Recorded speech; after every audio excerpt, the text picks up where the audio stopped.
Hi everyone, this is Jenny Fine. I'm the editor of WWD Beauty Inc.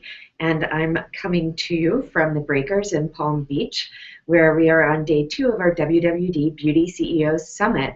Some of our speakers have included the newest and most innovative indie brands that are shaking up the industry. And I have with me today Alli Webb, the founder of Drybar. Alli, welcome. Thank you. Thanks for having me. Well, thank you for being with us. So tell me about Drybar, this incredible concept that's really changed the idea of hair services. Yeah. Well, we started 4 years ago, and we have 37 locations around the country now. All we do are blowouts, no cuts, no color, just blowouts. And, we specialize and focus in one thing, and, and we think we're pretty good at it. How did you come up with the idea for a blowout bar? Well, the idea kind of first and foremost came from personal necessity. I have naturally curly hair that I've been fighting with my entire life. And, so I think that's why all those years ago I went to beauty school. But about, 5 or 6 years ago, I started a mobile blow dry business. Mm-hmm.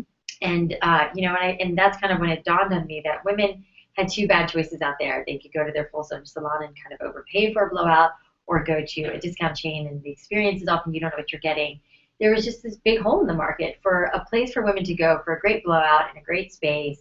If you've been to Drybar, you know that you watch a chick flick and it's just about the experience, and you're only paying $40. It's a flat fee, no matter how long your hair is, or how textured your hair is, or if you use a flat iron or curling iron. It's always that $40 price point, and there just was nothing like that at the time. So we opened the first one in Brentwood in 2010, mm-hmm. not knowing what was going to happen, and kind of thinking it would be my one little shop, and I was living in Santa Monica. So at that point, it really was a one-shop vision. It was, but we didn't know.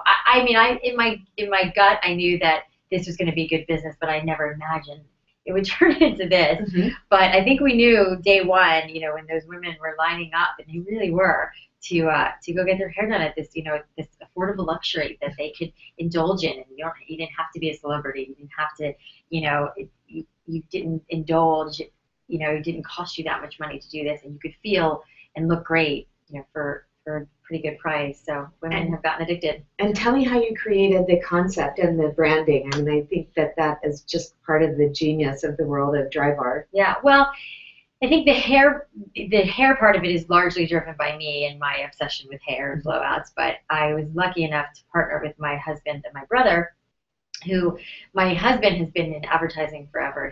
He's really the creative force behind Drybar, all the branding, everything that you see, the app, the website, the packaging of our products, everything is designed by my husband. And he's just so good. You own the color yellow. Yes. Right. Yes, there is a Drybar yellow. There's a Drybar yellow. And what's funny is, my husband is so great about the branding, and he's so particular about how things are executed. I mean, to the point where, I remember on Valentine's Day, I wanted to have pink flowers because it's Valentine's Day. And he's like, no, they have to be yellow.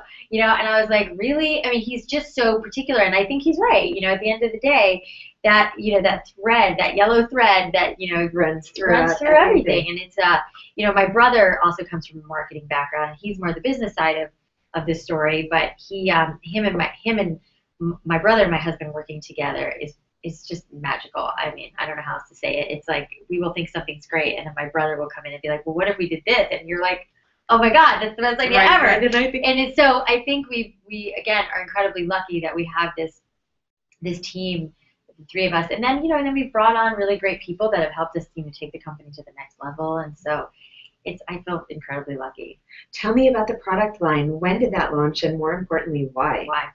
Well, I think from the beginning, I was always frustrated that we didn't have, there was this mishmash of products that we were using. I liked this product from this line, and I liked this product from this line, and it was just, there was not a cohesiveness to our product line, and there were just products I wanted that didn't exist. We need our products to do what they say they're going to do, whether it's smoothing your hair, making your hair hold, or whatever it's doing, but that can't be heavy because you want your blowouts to last mm-hmm. 3 or 4 days. So I just couldn't find the right product line that was perfect for what we were doing. And so, I set out to do it, which is, quite an undertaking.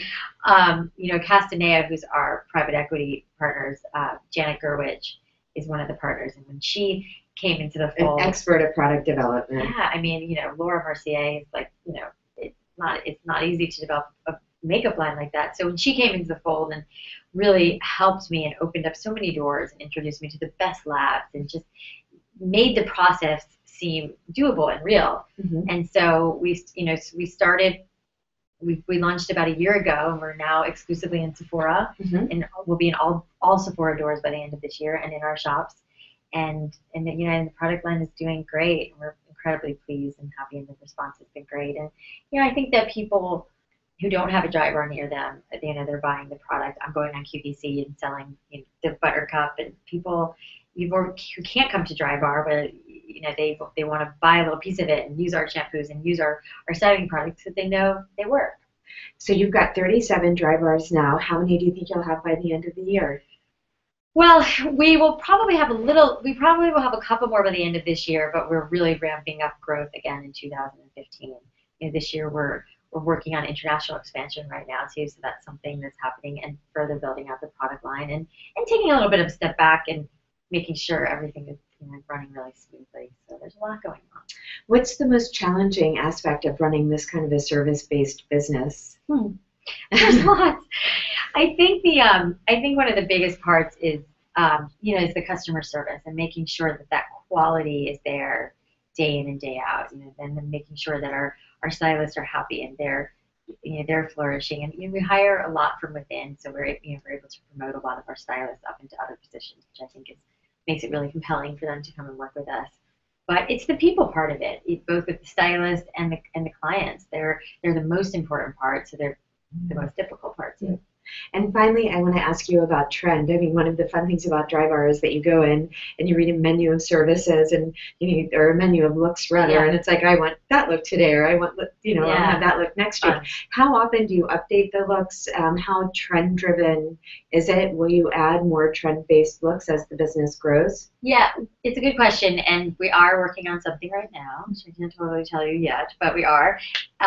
But the looks that we created, that I developed early on, to me felt, and I still feel this way, like they're a jumping off point. If you want curls, if you want your hair straight, and that there's the Manhattan, which is super sleek and straight, but then there's the straight up, which is straight but with a little bit of body, because my goal in creating the looks was that there was some kind of communication that you could have with your stylist, that you guys could get on the same page. Whereas sometimes you come in and you're like, I just want my hair to be like this. And your stylist, well, there's always the fear factor if you do. Yes, but they don't totally get it. So the lookbook was put in place so that there was this kind of guide that stylist and the client could have together. But yeah, we are talking about adding some new things, and there's some newness coming that I'm really excited about. So yeah, but I think that as far as trends go, I think so. So far since we've had Drybar, our hairstyles all fall within the trends that you see. Big hair is a big thing for us right now. We just launched this whole Texas tea line, and everybody wants big hair, and that's our Southern comfort. It's been there all along, whether people are getting it as much. What's the most popular blowout now? Well, I would say right now we're seeing a lot of Southern comforts because people want the big hair. It's because it's a trend.